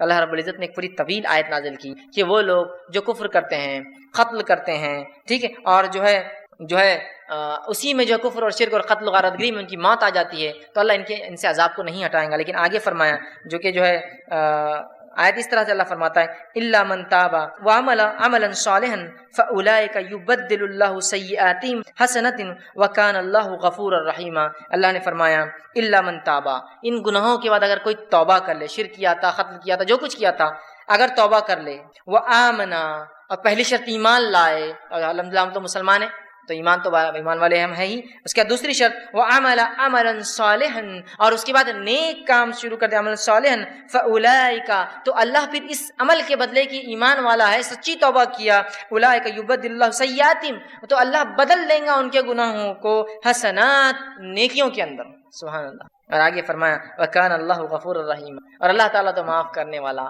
اور رحم کرنے والا ہے۔ تو گناہ بھی نیکی میں تبدیل ہو سکتے ہیں اگر سچی توبہ انسان کی ہو۔ اسی طرح ابن ماجہ کی روایت ہے، آپ صلی اللہ علیہ وسلم فرماتے ہیں، کہتے ہیں اگر تم اس قدر گناہ کرو کہ تمہارے گناہ آسمان تک پہنچ جائے، لیکن ان حدیثوں کو بالکل رائٹ کانٹیکسٹ میں لیجیے، بالکل صحیح معنوں میں لیجیے، یہ حدیث دلیل نہیں ہے گناہ کرنے کی، جو ہو جاتے اس کی معافی کی دلیل ہے، یاد رکھیں رائٹ کانٹیکسٹ۔ تو اللہ کے رسول فرماتے ہیں کہ اگر تمہارے گناہ آسمانوں تک بھی اگر چھوں گے، ٹھیک ہے، اگر تم اس قدر گناہ کرو کہ تمہارے گناہ آسمانوں تک پہنچ جائیں گے، پھر تم توبہ کر لو تو اللہ تمہاری توبہ کو قبول کریں گا۔ اگر کسی انسان نے ایسے بھی گناہ کیے ہو جو آسمانوں تک چھو رہے جا کر، لیکن وہ اللہ کی ذات سے ان گناہوں پہ کبھی نا امید نہ ہو، یاد رکھیے، بلکہ اگر سچی توبہ کرتا ہے تو انشاءاللہ عزیز اپنے رب کو وہ توبہ قبول کرنے والا اور معاف کرنے والا ضرور پائیں گا، یاد رکھیے، لیکن توبہ سچی ہو، اس کے شرائط کے ساتھ، یاد رکھیے۔ چلیے آئیے آگے 13واں فائدہ جو ہم توبہ کا فائدہ اٹھاتے ہیں اور جو ہے استغفار کا، آدمی سچی توبہ کی وجہ سے جنت کا مستحق بن جاتا ہے، سچی توبہ کی وجہ سے جنت کا مستحق بن جاتا ہے۔ اللہ رب العزت نے سورہ تحریم سورہ نمبر 66 آیت نمبر 8 میں فرمایا یا ایھا الذین آمنوا توبوا الی اللہ توبۃ نصوحا، اے وہ لوگوں جو ایمان لائے ہو اللہ سے سچی توبہ کرو، سچا رجوع کرو، سچے ڈھنگ سے اس کی طرف پلٹو اور گناہوں سے اپنی معافی مانگو۔ تو نصوحا عسیٰ ربکم ان یکفر عنکم سیئاتکم، تو ہو سکتا ہے تمہارا رب پھر تم سے تمہارے گناہوں کی مغفرت کر دے، اس کا کفارہ کر دے، اسے معاف کر دے، سیئاتکم ویدخلکم جنات تجری من تحتها الانہار، اور تمہیں ایسی جنتوں میں داخل کر دے جس کے نیچے ندیاں نہریں بہتی ہیں۔ توبہ کرنے کا فائدہ، انسان جنت کا مستحق بن جاتا ہے۔ 14واں اور آخری فائدہ جو آج میں رکھوں گا توبہ کا وہ یہ ہے، جب انسان سچی توبہ کرتا ہے، سچے طور سے ندامت ہوتا ہے، توبہ کرتا ہے، تو جو ہے اللہ رب العزت جو ہے اس سے خوش ہوتا ہے۔ انسان جب توبہ کرتا ہے تو اللہ خوش ہوتا ہے، ناراض نہیں ہوتا۔ ہاں ناراض تو ان سے ہوتا ہے جو گناہ کرے اور اڑ جائے اس پر، لیکن جو توبہ کرتے ہیں اللہ خوش ہوتا ہے۔ حدیث کے الفاظ اس طرح سے ہیں جو توبہ کے بارے میں نبی اکرم صلی اللہ علیہ وسلم فرماتے ہیں کہ اللہ خوش ہوتا ہے، اور حدیث اس طرح سے ہیں جو صحیح بخاری کی روایت ہے، آپ صلی اللہ علیہ وسلم فرماتے ہیں کہ اللہ اپنے بندے کی توبہ پر ایسا خوش ہوتا ہے، جب بندہ توبہ کرتا ہے اللہ ایسا خوش ہوتا ہے جیسے کہ ایک شخص سفر پر نکلا ہو، مسافر ہو، سفر کر کے چل جا رہا ہو، اور ایک جگہ اپنے اونٹ کو باندھے اور لیٹ جائے ریگستان کے بیچ میں، اور جب وہ جاگے تو اس کا اونٹ چلا جائے، وہ تھوڑا نکل کر ڈھونڈتا ہے اپنے اونٹ کو، اس کا اونٹ اسے نظر نہیں آتا، تو پھر وہ واپس آتا ہے اور سوچتا ہے کہ اب ریگستان میں گھوم کے مرنے سے اچھا ہے جہاں لیٹا تھا اس چھوٹے درخت کے نیچے لیٹ جاؤں تو مجھے موت آ جائے، کیونکہ اب ریگستان میں اونٹ گھومنا مطلب موت ہے اور کوئی راستہ نہیں۔ وہ آ کر لیٹ جاتا ہے، اور جب لیٹ جاتا ہے تھوڑی دیر بعد دیکھتا ہے تو اس کا اونٹ پورے مال کے ساتھ جوں کا تو کھڑا ہے۔ ایک تو ریگستان، اس پر اکیلا مسافر، اور اس پر اونٹ کا واپس آنا، یہ بہت تعجب کی بات ہے۔ جو لوگ عرب ہے وہ جانتے ہیں، جو لوگ اونٹ پالتے ہیں وہ جانتے ہیں اونٹ کبھی زندگی میں پالتو نہیں ہوتا۔ اس لیے حدیث میں آپ نے فرمایا قرآن جو شخص حفظ کرتا ہے اسے پکڑ کر رکھے، اس لیے کہ قرآن کا حفظ ایسے ذہن سے نکلتا ہے جیسے اونٹ مالک سے نکل کر بھاگ جاتا ہے۔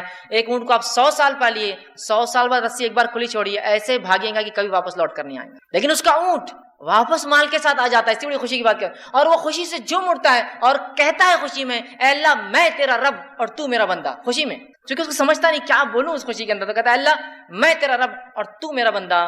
اس آدمی سے بھی زیادہ اللہ خوش ہوتا ہے جب کوئی شخص توبہ کرتا ہے، اس آدمی سے بھی زیادہ اللہ خوش ہوتا ہے جب کوئی شخص توبہ کرتا ہے۔ دیکھ رہے ہیں آپ توبہ کیا فضیلت، اللہ خوش ہوتا ہے توبہ کرنے والوں سے، اور بہت ناراض اور غضبناک ہوتا ہے، عذاب نازل کرتا ہے جو گناہوں پہ گناہ کرتے ہیں۔ اور انسان ہونے کے ناطے کیا گناہ ہم سے نہیں ہوتے، کیا گناہ نہیں ہوتے ہماری آنکھوں سے، ہمارے ہاتھ سے، ہماری زبان سے، ہمارے کانوں سے، ہمارے جسم سے، لیکن رب سے ہم فوراً کر لیں استغفر اللہ استغفر اللہ، پتہ نہیں کیا ہو گیا، کوئی چیز نقصان پہنچ گیا، کسی جانور کو نقصان پہنچ گیا، کسی انسان کو پہنچ گیا ہوں، میں نہیں جانتا ہوں، میری گاڑی کہیں کھڑی تھی کسی کو تکلیف ہو گئی ہوں گی، استغفار کا ورد کر رہا ہوں استغفر اللہ، ہو گیا گناہ معاف۔ آئندہ وہ غلطی نہیں کرنا چاہیے، لیکن انون ہم کو نہیں پتا ہم سے کیا ہو رہا ہے، کتنی خطائیں غلطیاں ہو جاتی، بس ورد کرتے رہیے، اپنے ایک معمول بنا لیں ہم۔ تو آپ صلی اللہ علیہ وسلم فرماتے اس سے زیادہ اللہ خوش ہوتا ہے اس آدمی سے جب کوئی انسان اپنے رب کی طرف رجوع کرتا ہے اور توبہ کرتا ہے، پلٹتا ہے، گناہوں سے معافی مانگتا ہے۔ ابن القیم رحمہ اللہ جو ہے کتاب ہے ان کی لکھی ہوئی مدراج سالکین، اس کے اندر بہت اچھی بات نقل کرتے ہیں، انشاءاللہ اس کتاب کا میں پورا وہ پریفیس وہ جملہ آپ کے سامنے نقل کرتا ہوں۔ وہ لکھتے ہیں اور کہتے ہیں توبہ کے بارے میں کہ توبہ ہی دین کی حقیقت ہے، وہ لکھتے ہیں اور کہتے ہیں، فرماتے ہیں، آپ نے فرمایا اور کہا، فرماتے ہیں کہ دین اسلام کی حقیقت، توبہ دین اسلام کی حقیقت ہے اور سارے کام، سارا دین توبہ میں داخل ہے۔ توبہ اتنی اہم چیز ہے کہ سارے کام اور سارا دین توبہ میں داخل ہے۔ یہی وجہ ہے کہ توبہ کرنے والا اس بات کا مستحق ہے کہ اللہ تعالیٰ کا وہ دوست قرار دیا جاتا ہے، کیونکہ اللہ تعالیٰ توبہ کرنے والوں اور پاک صاف رہنے والوں کو دوست رکھتا ہے۔ کہ تو اللہ جس سے محبت کرتا ہے مطلب وہ اللہ کا دوست ہے نا، توبہ کرنے والوں سے اللہ محبت کرتا ہے تو اللہ کے دوست ہے، اس کا مطلب توبہ دین کا بہت اہم حصہ، بلکہ وہ کہتے ہیں بلکہ مکمل دین اسلام مکمل توبہ کے اندر ہے۔ پھر وہ آگے لکھتے ہیں اللہ تعالیٰ اپنے ان بندوں سے محبت رکھتا ہے جو اس کام کو بجا لائے جس کا اس نے حکم دیا ہے، اور اسے ترک کرے، ان کاموں کو چھوڑ دیں جس سے اس نے منع فرمایا ہے۔ تو گویا توبہ کا مفہوم یہ ہے کہ جن کاموں کو اللہ تعالیٰ نے ظاہری اور باطنی طور پر ناپسند فرمایا ہے، فرماتا ہے انسان ان سے رجوع کرے، توبہ کرے، کرتے ہوئے ایسے کاموں کو اختیار کرے جنہیں اللہ تعالیٰ ظاہری اور باطنی مطلب اوپنلی اور کلوزلی، چھپا ہوا سیکرٹلی اس کو پسند کرتا ہے۔ فرماتا ہے اس اعتبار سے توبہ ایک جامع لفظ ہے اور اسلام، ایمان اور احسان اس توبہ میں مکمل طور سے داخل ہے، اور یہ تمام مقامات کا احاطہ کیے ہوئے، اسی لیے یہ ہر مومن کے مقصود کی ابتدا بھی ہے کہ وہ توبہ کرے، اور انتہا بھی ہے خاتمہ بھی اسی پر ہو کہ وہ توبہ کرے. اسی مقصود کی خاطر مخلوق کو جود بخشا گیا اور توحید اسی کا ایک جز ہے، بلکہ عظیم جز ہے. پھر آگے لکھتے ہیں اکثر لوگ توبہ کی قدر و منزلت اور اس کی حقیقت سے آگاہ نہیں ہوتے. علم اور عمل اور حال کے اعتبار سے توبہ کرنا تو بہت دور کی بات ہے. اللہ تعالیٰ توبہ کرنے والوں سے اسی لیے محبت رکھتا ہے کہ ساری مخلوق میں وہی ہے جو اس کے خاص بندے ہیں. توبہ کرنے والے خاص بندے ہیں، گناہ گار تو سارے ہی ہیں، خاص ہیں. اگر توبہ اسلام کے تمام احکام اور ایمان کے کامل حقائق کی جامع نہ ہوتی تو اللہ تعالیٰ اپنے بندے کی توبہ پر اس قدر مسرت کا اعلان نہ کرتا. اگر توبہ بہت اہم چیز نہ ہوتی تو وہ حدیث میں وہ نہیں آتا کہ ایک آدمی جس طرح سے خوش ہوتا ہے اللہ ویسا خوش ہوتا ہے. اعلان اظہار نہ فرماتا. تمام مقامات وہ احوال جن کے بارے میں لوگ گفتگو کرتے ہیں وہ سب توبہ ہی کی تفصیلات اور اس کی آثار اور اسی کے نتائج ہیں. تو توبہ کے بارے میں کتنی پیاری بات لکھتے ہیں کہ ہر چیز کا تعلق وہ کہتے دین اور اسلام کا توبہ سے ہے. اب آئیے توبہ کی کنڈیشنز کیا ہیں، شرائط. توبہ کے کنڈیشنز رکھنے سے پہلے ایک چیز کی وضاحت اور کلیریفیکیشن دینا چاہتا ہوں ایک مثال کے ذریعے. سمجھ لیجیے آپ اکاؤنٹس کیپنگ کرتے ہیں، اکاؤنٹنٹ ہے، یا آپ ایسا کام کرتے ہیں جہاں آپ کو لکھنا خط و کتابت کا کام ہوتا ہے، رائٹنگ ورک ہوتا ہے. اب ہوتا یوں ہے کہ جب قلم یا پین غلط چل جاتا ہے تو بہت مشکل ہوتی ہے اس کو مٹانا، ہے نا، کٹ کرنا پڑتا ہے. اب ہو یوں کہ کوئی یہ کہے کہ دیکھو یہ جب لکھو تو اس پہ غلطیاں مت کرو، اور غلطی ہو تو میں ناراض ہوں گا. اور جب آپ لکھتے ہیں تو غلطی ہو جاتی تو آپ سوچتے کاش کہ کوئی ایک ایسی چیز ہوتی جس کے ذریعے میں کیا کروں جو غلطیاں ہو رہی اس کو مٹا دوں. تو سمجھ لیجیے آپ میرے پاس ہی کام کر رہے تھے یا میں آپ کے پاس کام کر رہا تھا. میں نے آپ کو ایک ربر لا کے دیا، اریزر، کہ دیکھیے اگر غلطی ہو جائے تو اس سے کیا کرنا ہے، اس اریزر ربر سے اس غلطی کو مٹا دینا تاکہ اکاؤنٹس اچھے دکھے، خراب نہ ہو کتاب. سمجھ رہے بات. اب جب میں نے آپ کو دے کر چلا گیا تو آپ اس غلطی کو کچھ دن مٹاتے رہے، بعد میں آپ کے دماغ میں ایک نئی چیز آئی، ربر جو دیا گیا وہ غلطی کو مٹانے کے لیے دیا گیا. تو آپ نے کیا شروع کیا معلوم، پھر کاغذ پہ چھرے مارے اور مٹاتے جا رہے اسے، چھرے مارے اور مٹاتے جا رہے اسے، اس لیے کہ ربر ہے نا اپنے پاس تو چھرے ماریں گے مٹا لیں گے. تو ہم کو اللہ رب العزت نے ہماری فطرت میں چونکہ خطا ہے، غلطیاں کرنا ہے، ان غلطیوں کے اصلاح اور حل کے لیے، ان غلطیوں کی معافی کے لیے توبہ دی. تو ہم نے توبہ کو کیا سمجھ لیا کہ توبہ اس لیے دیا گیا کہ نئے گناہ کرنا ہے ہم کو. توبہ اس لیے دیا گیا کہ نئے گناہ کرنا ہے ہم کو. توبہ اس لیے دیا گیا تھا کہ جو گناہ ہو جاتے ہیں ان کی معافی ہوتی ہے. یہ بات میں اس لیے کہہ رہا ہوں کہ بہت سارے لوگ گناہوں کو اس لیے کرتے ہیں کہ وہ توبہ کرتے ہیں. ایک صاحب مجھے کہنے لگے دیکھیے میرا معاملہ ایسا ہے، میں نے فجر پڑھ کے آ جاتا، میں فجر پڑھ کے آنے کے بعد یہ کرتا وہ کرتا فلاں کرتا، بزنس میں جھوٹ بولتا فلاں سب کرتا، پھر الحمدللہ میں استغفار وہ کرتا اور ظہر پڑھ لیتا تو میرے پورے گناہ معاف. پھر اس کے بعد میں ظہر پڑھ کے آتا، پھر یہ کرتا وہ کرتا یہ کرتا یہ فلاں کرتا یہ فلاں کرتا اور یہ سب ہوتا. اس کے بعد کیا کرتا ہوں، بولے اثر پڑھتا ہوں، استغفار کرتا ہوں، اللہ سے گناہ معاف. پھر شام ہوتی ہے میں گھر آتا ہوں، ٹی وی پکچر دیکھتا ہوں، یہ کرتا ہوں، گانے سنتا ہوں، کرتا ہوں، سونے سے پہلے توبہ کر لیتا ہوں، گناہ معاف. پھر صبح اٹھتا ہوں، پھر نئے گناہ کرتا ہوں تو بس توبہ، بس بولے میں نے اختیار کر لیا، گناہ کر رہا ہوں اور معافی مانگ لیتا ہوں فوراً، الحمدللہ بولے میرے گناہ جبھی معاف ہو جاتے. کیا توبہ اس لیے دی گئی تھی کہ آپ گناہ کرتے جائے اور معافی مانگتے جائے، گناہ کرتے جائے اور معافی مانگتے جائے؟ توبہ کا معنی کیا ہے، اس کے شرائط میں چھپا ہے. توبہ کسے کہتے ہیں بھائی، کنڈیشنز دیکھ لیجیے، ورنہ وہ غلط فہمی میں لوگ ہوتے ہیں. ایک واقعہ میں نے پہلے بھی سنایا تھا کہ ایک صاحب ایک مرتبہ حج کو جا کے آئے، وہ ایک سنستھا سوسائٹی چلاتے تھے. آنے کے بعد کچھ لوگوں سے انہیں ایڈوانس پیسے لے رکھے تھے کہ یہ نوکری دوں گا، اوپین کی نوکری دوں گا، ٹیچر کی نوکری دوں گا.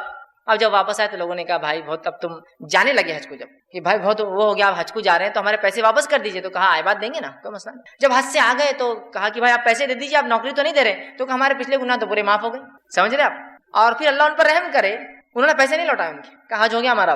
اور مفتی صاحب نے بول دی تھی حج ہوا تو پچھلے گناہ معاف ہوتے. ارے بد اخلوں، مفتی صاحب نے جو کہا تھا گناہ معاف ہوتے تو اس کا مطلب یہ تھوڑی ہے کہ تم نئے گناہ کرو حج کے بعد آ کر. وہ تو ان لوگوں کے جو سچی توبہ کے ساتھ گئے تھے اپنے رب کے پاس، رجوع کیا، ان کی معافی ہو. اور بندوں کے حق تو معاف ہی نہیں ہوتے ہیں، یاد رکھیے، حج سے بھی معاف نہیں ہوتے ہیں، یاد رکھ لیجیے بات. آپ صلی اللہ علیہ وسلم حدیث سے فرمایا کوئی شخص شہید ہو جائے پھر زندہ کیا جائے، پھر شہید ہو جائے پھر زندہ کیا جائے، پھر شہید ہو جائے پھر زندہ کیا جائے، لیکن قرض باقی ہو تو مغفرت نہیں ہوتی. کیا چاہیے آپ کو، قرض باقی ہو تو مغفرت. شہید کو بھی نہیں ہے تو دوسروں کا تو چھوڑ دیجیے، دوسروں کا تو چھوڑ دیجیے. تو آئیے اس کی شرائط، کنڈیشن بہت امپورٹنٹ ہے. توبہ کے فضائل فائدے پتہ چل گئے، کنڈیشن نہ پتہ چلے تو انسان کو لگے گا گناہ کرنے کے لیے تو توبہ ہے، نہیں، گناہ ہو جائے تو توبہ ہے. آئیے سنی کنڈیشنز. توبہ کی شرائط جو ہے وہ یہ ہے، علامہ راغب اصفہانی اور امام نووی رحمہ اللہ توبہ کی شرائط لکھتے ہیں اور کہتے ہیں جو ہے برے کام کو اس کے گناہوں کی وجہ سے ترک کرنا. توبہ سے پہلے انسان جو برے کام کو چھوڑتا ہے، کیوں چھوڑتا ہے، اس کی نیت کیا ہو.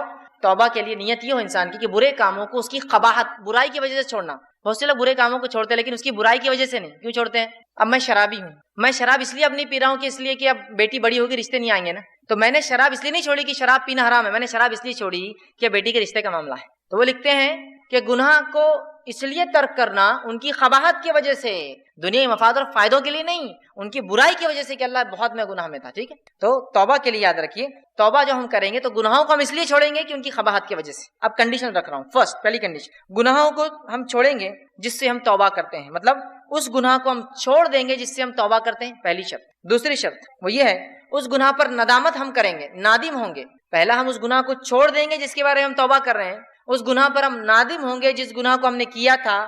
اور تیسری شرط یہ ہے کہ جو ہے یہ پختہ ارادہ کریں گے کہ اگلی بار وہ گناہ نہ ہو. یہ 3 کنڈیشن ہوں گے تو توبہ قابل قبول ہے.